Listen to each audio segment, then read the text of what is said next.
Welcome back to Basecamp Engineering. I am Hardik, and today we are embarking on a journey into friction, work, energy, power, and conservation laws. These are the heartbeat of engineering mechanics, connecting statics from last week to the dynamics of motion and energy transformation. Last time we mastered free body diagrams, types of forces, and equilibrium conditions. Now we will dive into how friction stops or slows objects, how work transfers energy, how energy shifts between kinetic and potential forms, how power measures efficiency, and how conservation laws govern energy in systems. We will explore each topics with detailed examples, real-world applications, and test your skills with quizzes. New videos drop every Friday, so subscribe, hit the bell, and join our climb. Let's start with the force that keeps things in check.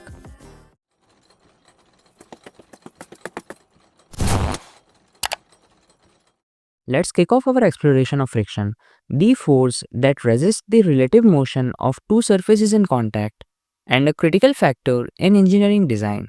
Friction comes in two distinct types: static friction, which prevents an object from starting to move, and kinetic friction, which opposes motion once it's already underway.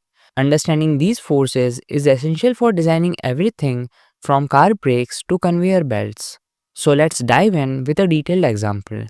Imagine a 20 kilograms box resting on a rough surface where the coefficient of static friction μs is zero point 0.7 and the coefficient of kinetic friction μk is 0.5.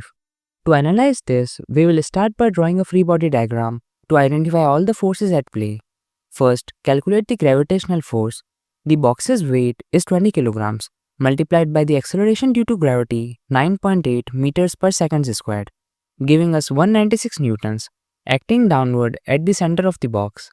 Since the surface is horizontal and the box isn't accelerating vertically, the normal force from the surface pushes upward with an equal magnitude of 196 newtons, ensuring vertical equilibrium sigma Fy equals to 0. Now, let's apply a horizontal force to the right to try to move the box. Suppose we push with 100 newtons. Static friction acts to the left to prevent any motion, and its maximum value is determined by μs times the normal force, which is 137.2 newtons. Since 100 newtons is less than 137.2 newtons, static friction adjusts to match the applied force at 100 newtons, keeping the box stationary. This is horizontal equilibrium where sigma Fx is equals to 0, aligning with Newton's first law. Now let's increase the push to 150 newtons, which exceeds the maximum static friction of 137.2 newtons. At this point, the box begins to slide and kinetic friction takes over. Kinetic friction is calculated as μk times the normal force, which is 98 newtons, acting to the left to oppose the motion. The net force on the box becomes 52 newton to the right. Using Newton's second law, F equals to ma, the acceleration is 52 newtons divided by 20 kilograms, which equals 2.6 meters per second squared. This acceleration will increase the box's velocity over time, demonstrating how kinetic friction is typically weaker than static friction, allowing motion once the threshold is crossed. A key insight here is that friction depends on the normal force and the coefficient of friction, specific to the materials in contact, not on the speed of the object or the area of contact. This is why rubber-soled shoes grip better than leather, and why engineers select high friction materials for brake pads. Now, let's test your understanding with a quiz to see how well you have grasped these concepts. A 30 kilograms box rests on a surface with a coefficient of static friction μs of 0.6 and a coefficient of kinetic friction μk of 0.4. If a horizontal force of 180 newtons is applied, what is the friction force acting on the box?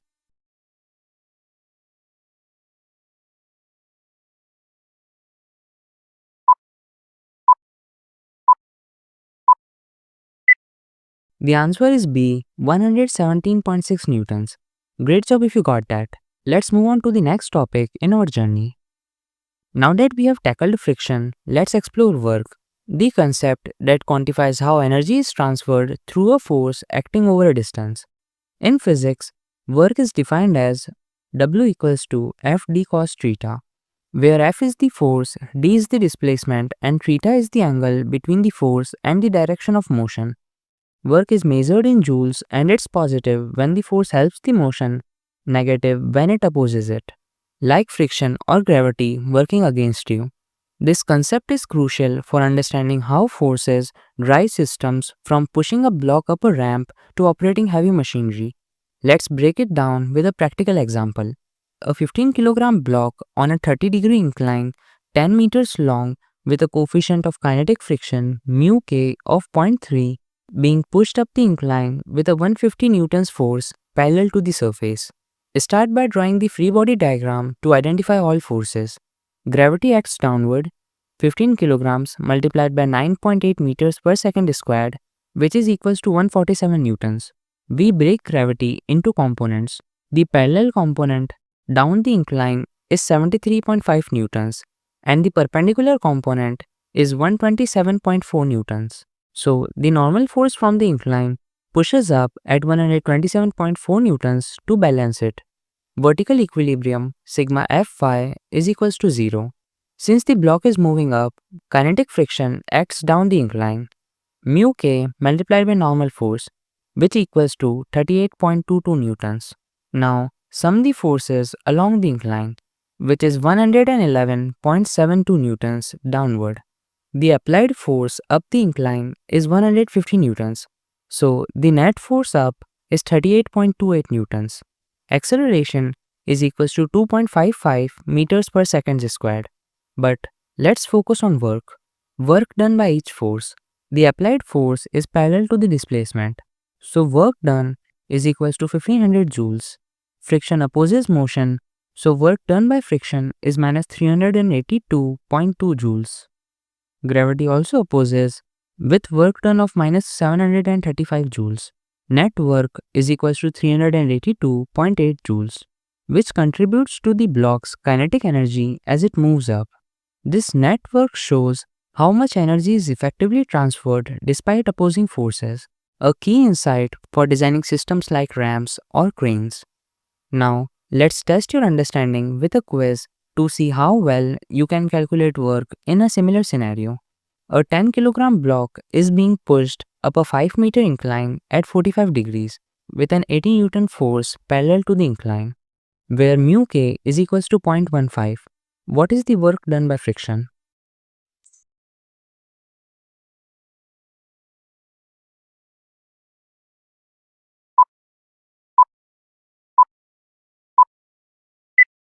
The answer is B, minus 14.8 joules. Great effort if you got that. Let's move on to energy next. Having explored work, let's now dive into energy, the capacity to do work, which drives motion and transformations in engineering systems. Energy comes in many forms, but we will focus on two key types. Kinetic energy, which is the energy of motion calculated as Ke is equals to half mv square, and potential energy, which is the energy due to position, typically gravitational, calculated as Pe is equals to mgh, where m is the mass, g is gravity, and h is height. These forms of energy are interconnected, often converting from one to the other, and understanding this helps us design systems like roller coasters, cranes, and dams. Let's illustrate this with an 8 kilogram block sliding down a 12 meter incline at a 30-degree angle with a coefficient of kinetic friction mu k of 0.25. Start by drawing the free body diagram to identify the forces. Gravity acts downward at 78.4 newtons. Break gravity into components. The parallel component down the incline is 39.2 newtons and the perpendicular component is 67.9 newtons. So the normal force from the incline is 67.9 newtons upward, balancing the perpendicular component sigma F phi is equals to 0. Since the block is sliding down, kinetic friction acts up the incline to oppose motion. Mu k multiplied by normal force is equals to 16.98 newtons. Net force down the incline is 22.22 newtons. So acceleration is equals to 2.78 meters per second squared. But let's focus on energy. The block starts at the top of the incline with height of 6 meters. initial potential energy is equals to mgh, which equals to 470.4 joules, and kinetic energy is equals to 0 joules since it starts from rest. As it slides down, potential energy converts to kinetic energy, but friction does negative work, converting some energy into heat. Work by friction is equals to minus 203.76 joules. At the bottom, the block's height is equals to 0, so potential energy is equals to 0 joules. Total mechanical energy at the bottom is equals to initial potential energy plus work done by friction, which is equal to 266.64 joules, all converted to kinetic energy. So half mv square is equals to 266.64 joules. So velocity is equals to 8.16 meters per second. This conversion of potential to kinetic energy adjusted for friction losses is the foundation of the work energy theorem, which states that the net work done on an object equals its change in kinetic energy. Now, let's test your understanding with a quiz to apply these energy principles. A 4 kilogram block slides down an 8 meter incline at a 45-degree angle with mu k of 0.2. What's its speed at the bottom?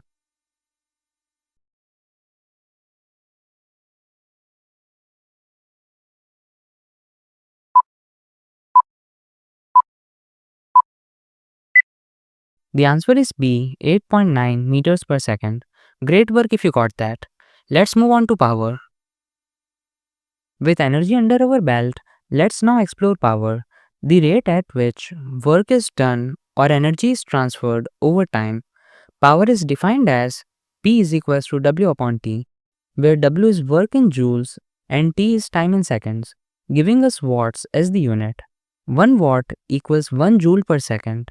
Alternatively, power can be expressed as P equals to Fv, where F is the force and V is the velocity, which is handy for systems in motion.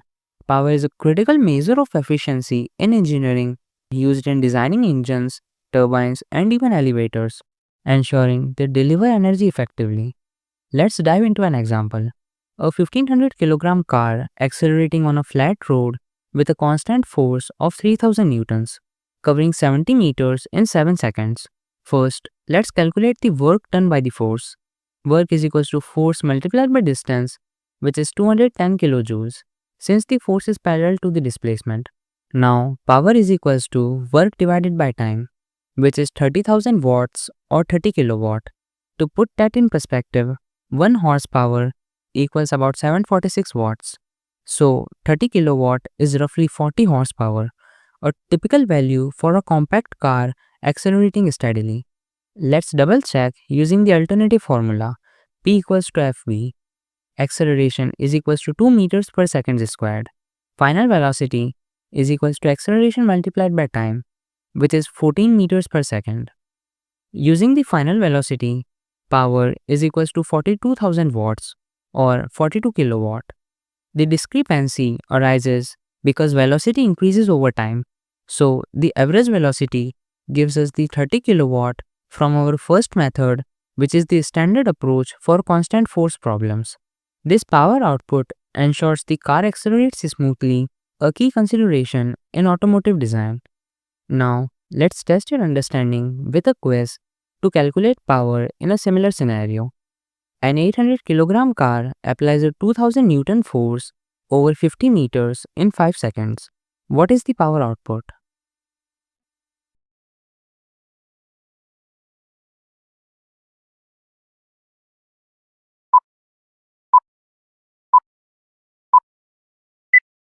The answer is A, 20 kilowatt. Nice work.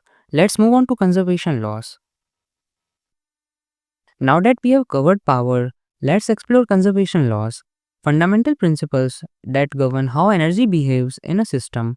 The law of conservation of energy states that the total energy in a closed system remains constant. It can only transform from one form to another, like potential energy converting to kinetic energy or vice versa. While real-world systems lose some energy to friction as heat, their principle helps us design efficient systems like pendulums, roller coasters, and hydroelectric dams ensuring energy is used effectively. Let's illustrate this with a 3 kilogram pendulum, 6 meters long, released from a maximum height of 2.5 meters above its lowest point. Draw the pendulum. A 3 kilogram mass at the end of a 6-meter string, released from rest at 2.5 meters above the bottom. At the starting position, the pendulum has maximum potential energy and zero kinetic energy. Potential energy is equals to mgh, which is 73.5 joules, and kinetic energy is equals to 0 joules, since it's not moving. As pendulum swings to its lowest point, all potential energy converts to kinetic energy, assuming no friction or air resistance. At the bottom height, potential energy is equals to 0 joules and kinetic energy is equals to 73.5 joules. Using the kinetic energy formula, half mv square is equals to 73.5 joules. Velocity is equals to 4.96 meters per second. As the pendulum swings back up to the other side, kinetic energy converts back to potential energy, reaching the same height of 2.5 meters with the same potential energy of 73.5 joules, demonstrating conservation. In reality, air resistance and friction at the pivot would dissipate some energy as heat, but the principle holds for ideal systems. Now, let's test your understanding with a quiz to apply conservation of energy. A 2 kilogram ball is dropped from a height of 15 meters with no friction. What's its speed just before hitting the ground?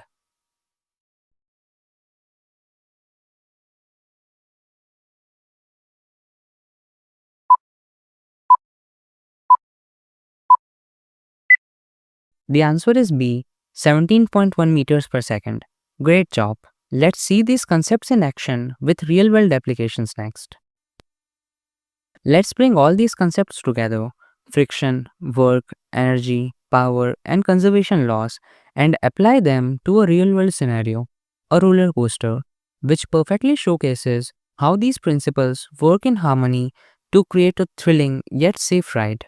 Imagine a 1500 kilograms roller coaster car starting at a height of 70 meters, dropping down to a loop with a 15-meter radius, and the track has a coefficient of kinetic friction mu k of 0.06. Let's analyze the car's journey, focusing on energy transformations, friction's impact, and the forces at play in the loop. Start at the top. The car's initial potential energy is equals to mgh is equals to 1029 kilojoules, with kinetic energy is equals to 0 joules since it starts from rest. As it drops 70 meters to the bottom just before the loop, potential energy converts to kinetic energy, but friction reduces the total energy. The normal force is equals to 14,700 newtons. So, friction is equals to 882 newtons. Over the 70-meter drop, work by friction is equals to minus 61.74 kilojoules. Total energy at the bottom is equals to 967.26 kilojoules. All kinetic, since height is equals to 0. Half mv square is equals to 976.26 kilojoules. So velocity is equals to 36.8 meters per second. Now the car enters the loop, reaching the top at 30 meters above the ground. Potential energy at the top is equals to 441 kilojoules. Kinetic energy is equals to total energy minus potential energy, which is equals to 526.26 kilojoules.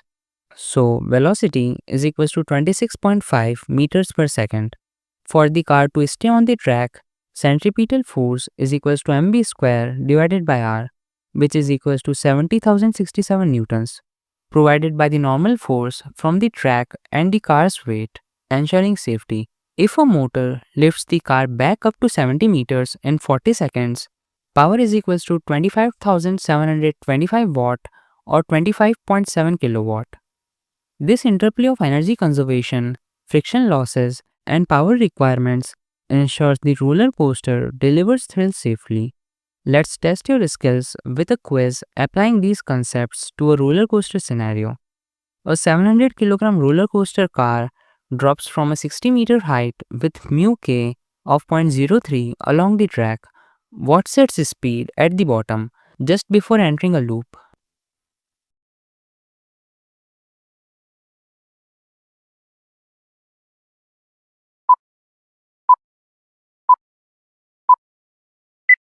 The answer is B, 34 meters per second. Great job. That's the end of our journey through friction, work, energy, power, and conservation laws.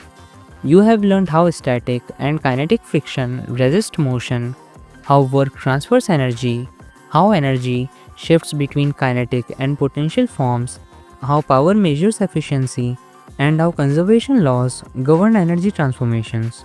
We have applied these to real world systems, giving you tools to design safer, more efficient engineering solutions. To test your skills, here are 10 questions covering today's topics. Solve them, share your answers in the comments, and I will pin the solutions. New videos drop every Friday, so subscribe and hit the bell to join our next climb.